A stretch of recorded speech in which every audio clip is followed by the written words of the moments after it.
Squad, it's your girl Keisha, and I'm here with tonight's All Tea, All Shade Love and Listings, Season 2, Episode 6 review. Okay, so on tonight's episode, we see Sam meet with her friend Juju, who we all know from Love and Hip Hop New York and for being Cameron's ex-girlfriend. She says they've been friends for quite a few years. She knows all about her and the Zach tea. We all know that Juju is in real estate. She does real estate in Florida, but she does not have a real estate license in California. So one of her clients is looking for a house to film a video in. So she goes to Sam to help her to service her client. So Juju stops by and she looks amazing, from head to toe. Love the hair, love the makeup, love the outfit, everything. Titties was sitting, hair was laid, edges was on fleek. Loved everything. I would actually love to see Juju on next season. I think that she should get her real estate license in LA and she should be a part of the cast. I think that would be so dope if she joined the show. Oh, excuse me.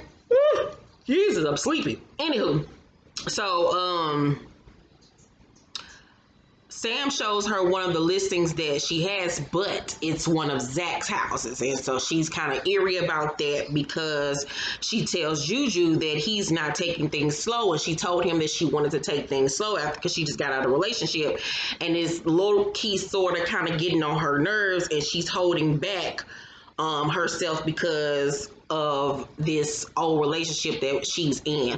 But my thing is, you told us that this man lied to you and didn't even tell you he had kids, and you had to find out however you found out, but you still tripping off him. Like, if you want to be tripping off some no good ass nigga, then why are you even entertaining him? He had already told you that if you were still stuck in that, to handle that and then come holler at him. You told him you were over the situation, that it was done and over with, and that you wanted to focus on y'all and that you was into it. Yeah, you did say you wanted to take things slow, but taking things slow isn't, I don't see where it's wrong that he calls you to check up on you, because then if he wasn't calling you to check up on you or asking to see you, then that would be a problem. Like, Sam is just confused as hell. Like, she needs to go ahead and be over there with the nigga that don't want to claim his kids so he can then turn around and do it to her. She's the prime example of a woman that say she want a good man and got one in her face that's trying to show her what it is and then don't appreciate it. And then I know a lot of people on Twitter were going in saying, about Zach saying, you know, he played her last season, so of course she would be cautious. I'm like, did y'all forget this man was in a whole relationship with Kat? Of course he was supposed to play her to the left. He was not supposed to entertain her advances. He was in a relationship and she knew that, and she was pushing up on him like she did not care that he had a girlfriend, and she was doing the most, and she was being extra and she was being disrespectful. So that's why he had to check her. So I don't see where in this Zach is the problem. It's Sam. So Juju basically tells her to be cautious because I guess she knows their history or whatever the case may be, and it tells her that she needs to tell him how she feels, and if he got a problem with it, he can go soak in the corner.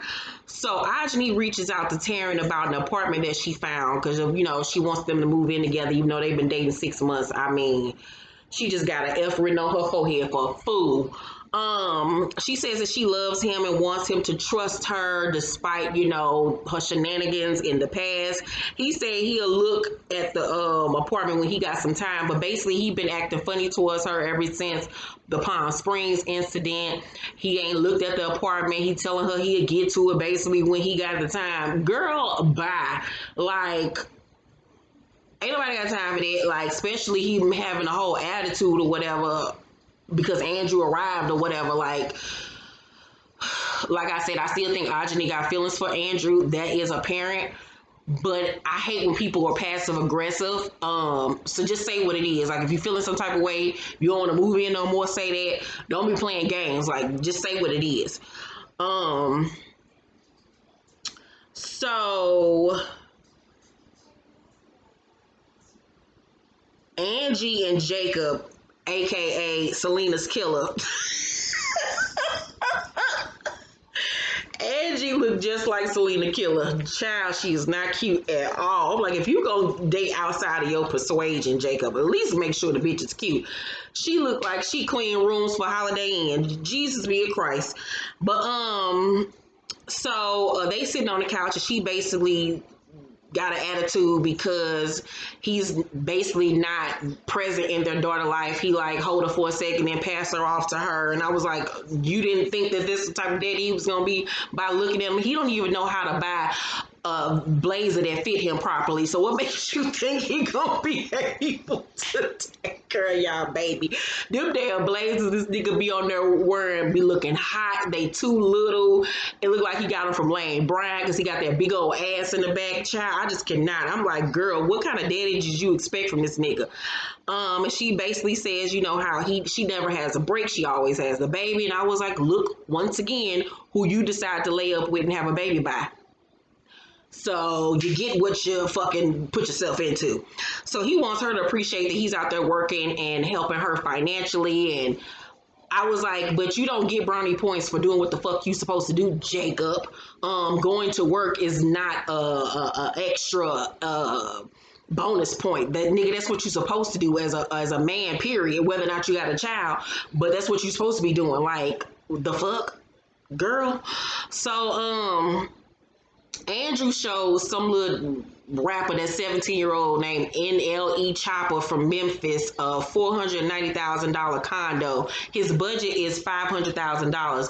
But I tell you, that place looked a mess. It was so outdated. It was small. It was just my place that I just moved in, kicking that place ass, and shit, I ain't paying nearly that much for no goddamn place, and I'm in a loft. Even my condo that I just moved out of look better than that bullshit.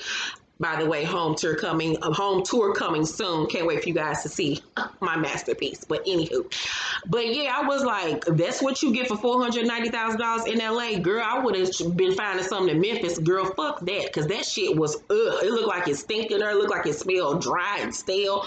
Absolutely no. So Taylor meets with Jacob at a baby store, and he's trying to buy outfits for his daughter because he just got his commission check in from the Safari video shoot that he did, and he and his high-ass baby store where dresses cost $350. I was like, you need to be saving every single ducat you got instead of trying to buy $350 dresses for your baby. You better take your ass to Carter's and spend $350 and get her a 300 outfits, you fool. So Taylor asked about Angie, and he was like, you know, basically we doing whatever, like we cool, you know, things ain't really what it was, we ain't vibing like that or whatever. It's just a mess between them.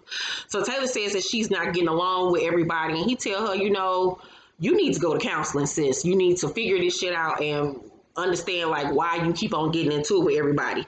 So Jacob talked to his daddy about his relationship with Angie, and Suge Knight actually gives him some really good advice and tells him, if you got a good woman, you need to stick with her and build a family and build a future with it. You know, hopefully he don't end up like his daddy, have all these damn kids with a bunch of bitches, but I can so see that being his life plan. Like, Jacob just seemed like he just walk around in circles chasing his tail like a confused dog. He just seemed like he dumb as hell. So Andrew then shows the little boy NLE Chopper another place for $499,000 that once again looked like everything was outdated. The person that lived there didn't even have it decorated cute to even give you an idea of what it would look like. It was just the little boy and his mama though, because the mama was there with him, because you know she got to sign off on it because he ain't number 17. They actually liked the place, but they never said whether or not he actually bought it. I hope he didn't, because that looked a mess. So Taylor goes to a life coach, and she tells the life coach that she's always the problem when it comes to her friends, and everybody always says that, you know, she's always the center of attention when it comes to, you know, arguments and things like that, and says that people provoke her to pop off. And I was like, don't nobody provoke you to pop off, girl. You do that because you are a pubescent child. Like, you just act a fool. Like, it ain't got nothing to do with nobody else. It's just how you respond to confrontation. You don't know how to act like an adult in these situations. So she starts to cry, and once again we see the little girl in her coming out, and it's not even a bad thing that she still has these little girl traits because of everything that she's gone through in her life. It's just she needs to learn how to reel it in. And so Taylor says she feels better when she sticks up for herself. It makes her feel better about herself. So the life coach tells her to stand in that truth and say you're hurt. Like, it's nothing for you to just say that hurt me instead of fuck you, bitch. Just simply, you hurt me. That bothered me. I didn't like that. Let's please not do it again. You're going to get the same effect however you say it. So Taylor say, if I don't defend myself, nobody else will. I never had anybody on my side. And the therapist asked her, how long has that been happening? She says, her mom not being in her life and not being around it. Growing up, she was jealous of other girls who had moms because she grew up, being raised by her father and basically had to teach herself how to dress, how to be a girl. And from that perspective, I understand Taylor. I get Taylor. I see the wounds in Taylor. I see the hurt in Taylor. No girl should have to grow up without their mother, especially when she's alive and she's tangible and you can reach out to her. So it makes it even worse that her mother was an addict. You know what I'm saying? But that still doesn't give you the right to act a fool. And just because you didn't have a mother, that doesn't mean that hopefully your father didn't teach you right from wrong and how to communicate your feelings. But it's obvious something went wrong. It seemed like her daddy, probably because he was white and probably because because of the situation with her mother being an addict, probably let her get away with murder because he knew she was hurt and didn't know how to handle it, whereas he should have got her and her siblings in counseling when all of these things were happening, because Taylor still acts out like she's a teenager. And granted, she's only 22 years old, but it becomes a time and a point, especially when it comes to business. Don't nobody want to deal with all that. This is not Dr. Phil's. This is a job setting. Like, nobody's here to collar you and hold your hand because your mama was an addict. That's something that you have to deal with on your own time, sis.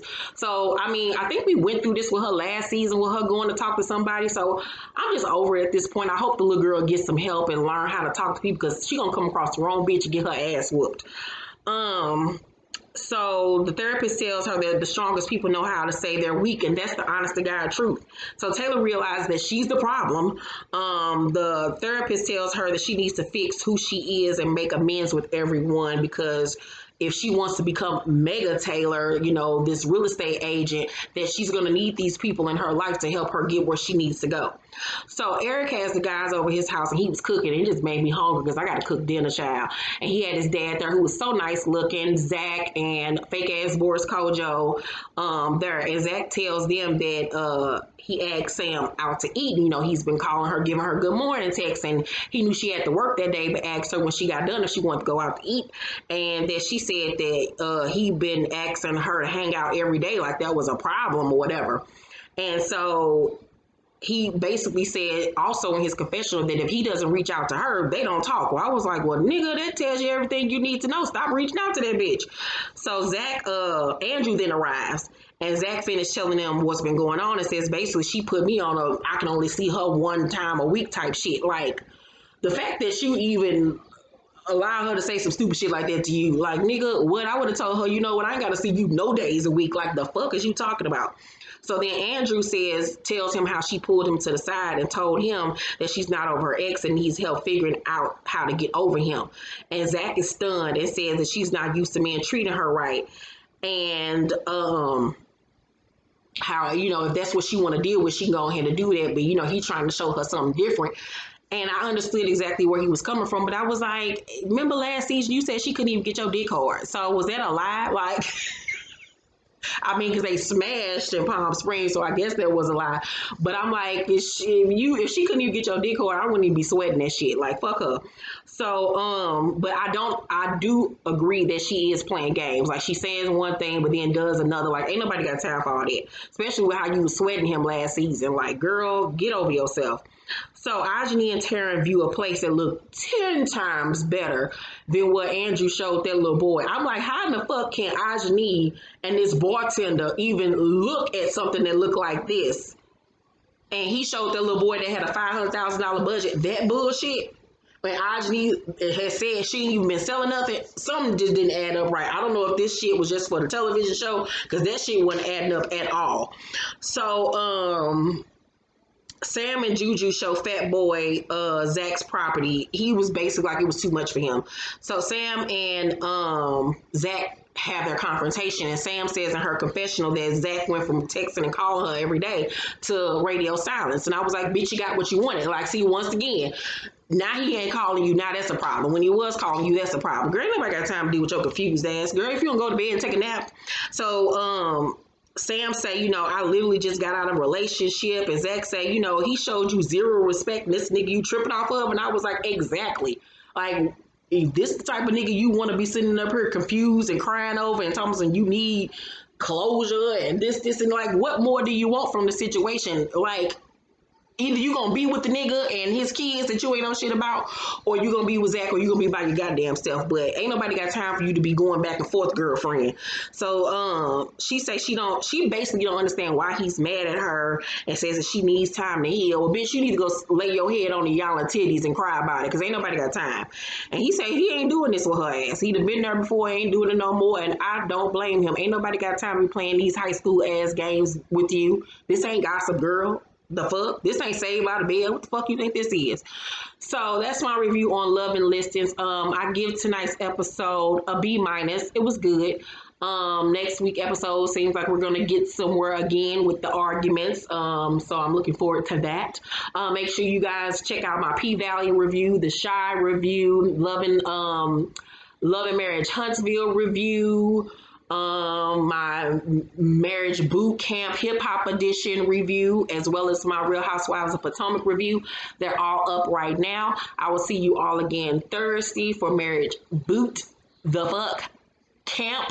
Love you guys. My latest 2 novels, You're Mine, are on sale now on Amazon and BarnesandNobles.com. The description, the link to the website is down below where you can check them out. Love you guys. See you on the next one. Peace.